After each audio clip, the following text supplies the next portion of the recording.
देखिए, कल हमने लॉन्ग कैरी कराए थे, परसों भी लॉन्ग कैरी कराए थे, और जस्ट बिकॉज आज गैप डाउन हो रहा है, मैं ये मतलब इससे बच नहीं सकता कि मैंने कहा था कि यहाँ लॉन्ग कैरी करिए। देखिए, मेरा ये मानना है, अब मैं हो सकता है इसमें थोड़ा जल्दी हूँ, हो सकता है मैं थोड़ा इसमें गलत हूँ, काफ़ी चीज़ें हो सकती हैं। मेरा ये मानना है कि अब यहाँ से टाइम आ गया है कि यूएस वर्सेस इमर्जिंग मार्केट की एक बड़ी थीम होगी। 2025 की शायद सबसे बड़ी थीम हो यूएस वर्सेस इमर्जिंग मार्केट।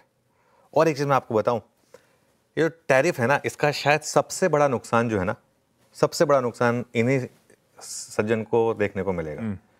सबसे ज़्यादा नुकसान मुझे लग रहा है अमेरिका को ही देखने को मिलेगा। मैं आज सुबह 3-4 ब्लॉग पढ़ रहा था, मेक अमेरिका ग्रेट अगेन नहीं होगा, ये make other countries great again हो जाएगा। Make Europe great again, make China great again, make India great again, ये हो जाएगा। ये जो एक बुली होता है ना, क्लास में जब एक बुली होता है ना, बाकी सब उसके अगेंस्ट आ जाते हैं, कहते हैं चलो ठीक है, अब हम इस बुली को मजा सिखाएंगे। और आप भी देखिए, कल भी अमेरिकी मार्केट जोरदार तरीके से गिरे। और डोनाल्ड ट्रंप ने क्या कहा? डोनाल्ड ट्रंप ने कहा कि मेरे टैरिफ से नहीं गिरे हैं मार्केट। उन्होंने कहा ये जो कुछ ग्लोबलिस्ट कंट्रीज हैं, उन्होंने नाम नहीं लिया लेकिन हम सब समझते हैं किसकी तरफ इशारा कर रहे हैं, ये जो ग्लोबलिस्ट कंट्रीज हैं ये हमसे जलते हैं और इनकी वजह से मार्केट गिरी है।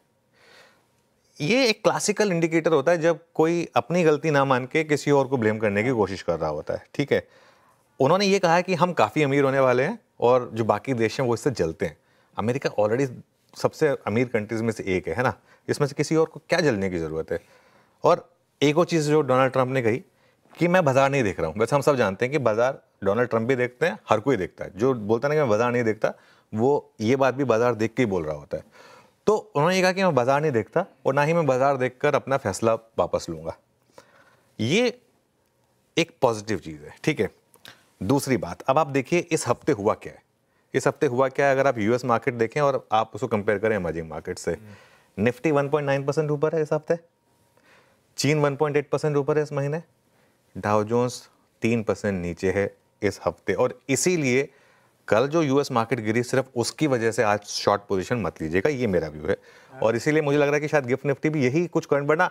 नॉर्मली जिस दिन डाउ जोन्स 400 पॉइंट डाउन होता, हम सुबह गिफ्ट निफ्टी 150 पॉइंट नीचे होते, आज हम गिफ्ट निफ्टी पर सिर्फ 60-70 पॉइंट नीचे हैं। अच्छा, अब ये मेरी थ्योरी है, हो सकता है मैं गलत हूं।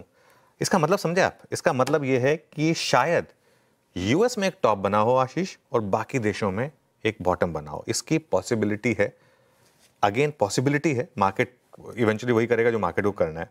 उसका मैं आपको एक और एग्जांपल देता हूं। एक बार लेकर आइए डॉलर इंडेक्स का चार्ट। और डॉलर इंडेक्स का चार्ट जो है ना, ये आंखों को सूदिंग लगेगा आपको काफी। ये देखिए, ये डॉलर इंडेक्स का चार्ट है, ये डेली चार्ट है। क्या जबरदस्त गिरा है ये। 110 वाला डॉलर इंडेक्स अब आ गया है 104 पर। ये तो हमारी खुद की दिखते हैं, वरना अब तक डॉलर रुपये और काफी इंप्रूव हो चुका होता। तो इसलिए मैं कह रहा हूं, हमारी अपनी दिखते हैं। अगर हमारी वो अर्निंग्स में वो दिक्कत नहीं आई होती ना, तो मैं बता रहा हूं कि हम इस समय काफ़ी बड़ी रैली के लिए तैयार होते हैं। अभी हमने खैर पिछले 2 दिनों में काफ़ी रैली देखी हैं, लेकिन एक ही बस चीज़ है कि हमारी अपनी दिक्कतें, उनसे सुलझना जरूरी है। सुलझ लेंगे हम। ये कहते हैं ना, हमारा जो देश है ना, वो कहते हैं जब एकदम बिल्कुल सिचुएशन ऐसी आ जाए ना कि there is no other option other than being strong, तो आप स्ट्रांग हो जाते हैं। तो ये इस समय हम उस फेज में से गुजर रहे हैं। लेकिन मेरा ये मानना है कि ये चीज़ें जो है ना हमारे लिए अच्छी हैं, और कुछ देर में मैं डिस्कस करूंगा। एक फीलिंग आ रही है मुझे, फीलिंग आ रही है कि शायद अब यहाँ से मार्केट वॉलेटिलिटी दिखाएगा, लेकिन यहाँ से 2025 अगर आप पूरे साल का व्यू लेकर चल रहे हैं ना, मार्केट में बड़ा पैसा बनेगा। ये मेरा व्यू रहेगा।